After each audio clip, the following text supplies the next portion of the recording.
Merhaba arkadaşlar, kanalımıza hoş geldiniz. Kuma dizisinin bu bölümünde Karan'ın Ceylan'a olan aşkını gizleme mücadelesinin devam ettiğini göreceğiz. Peki başarılı olacağını düşünüyor musunuz?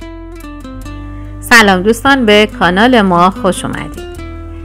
وقتی جیلان چشمانش رو باز کرد هنوز در عمارت بود. او تصاویری از یعقوب رو به یاد می آورد و حضورش رو احساس می کرد. برخوردها در عکس‌ها منعکس می شدند. اون با حسرت به همه چیز نگاه می کرد و در ذهنش می گفت کاش یک فرصت دیگه داشتم. در این صحنه‌ها درماندگی و گناه جیلان خودش رو به صورت فریادهای گاه و بیگاه نشون میده. مرگ یعقوب برای اون نه فقط یک فقدان بلکه یک گسستگی بزرگ و جبران ناپذیر در زندگیشه که همه تعادل‌ها و امیدها رو متزلزل کرده. با این زخم انگار که انتقامی عجیب شکل گرفته و اون آرزو میکنه که بتونه انتقام مرگ برادرش رو بگیره. جیلان که درونش انباشته از خشم شعله ور میشه. چهره واقعی کاران که همیشه نگران جیلان بود در میان انتقام جیلان به طرز عجیب و جذابی برجسته شده. کشمکش های درونی شخصیت ها با این مرگ ناگهانی و حس خشم و انتقام به بیرون سرایت کرده. شخصیت ها شکستگی درونی رو تجربه کردند. تلاش قدرت خانم برای نجات پسرش کاران از زندان آسیب شدید به جیلان وارد میکنه. از طرفی سما هم جیلان رو رها نمیکنه و اونو بسیار آزار میده. قدرت خانم بعد از پیدا کردن شاهد مخفی از اون میخواد که شکایتش رو پس بگیره و کاران رو از زندان نجات بده. رمزی با دوستی که در زندان داره تماس میگیره و متوجه میشه که فردی که از خانواده چلیکان ها در مرگ یعقوب دست داشته فردی به نام امیره. خب باید ببینیم وقتی جیلان متوجه میشه که امیر در مرگ برادرش مقصره چه کار میکنه. آیا جیلان متوجه ارتباط امیر و سما میشه و تمام نقشه های اونها برملا میشه؟ رازهایی که در سریال کوما فاش میشن. کاران شروع به مقابله با گذشته میکنه. در این سریال طوفان متوقف نمیشه. کاران بالاخره راز بزرگی رو که در گوشه های غبارآلود گذشته پنهان شده بود رو کشف میکنه. نامه های عاشقانه‌ای که پدرش سالها قبل برای مادر جیلان نوشته بود. حالا به دست اون رسیده.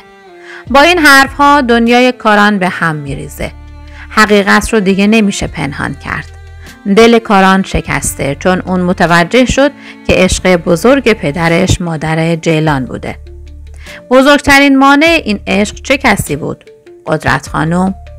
با فهمیدن حقیقت کاران ویران میشه چون اون حالا فهمیده که نه تنها قدرت خانم با این عشق مخالفت کرده بلکه ممکنه اون با مرگ مادر جیلان هم ارتباطی داشته باشه. طوفان درون کاران در حال رشده اما هرج و مرج به همینجا ختم نمیشه. کاران با شنیدن گفتگوی مخفیانه امیر و سما با حقیقت تکون دهنده دیگه روبرو میشه. سما که برای خلاص شدن از شر جیلان دست به هر کاری میزنه میخواد تا با سلاح قتل پیش پلیس بره و جیلانو لو بده. اما کاران نمیخواد به اون اجازه بده.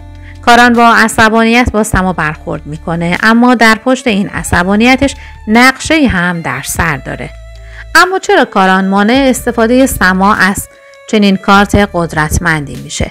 اون واقعا چه نقشه‌ای در سر داره؟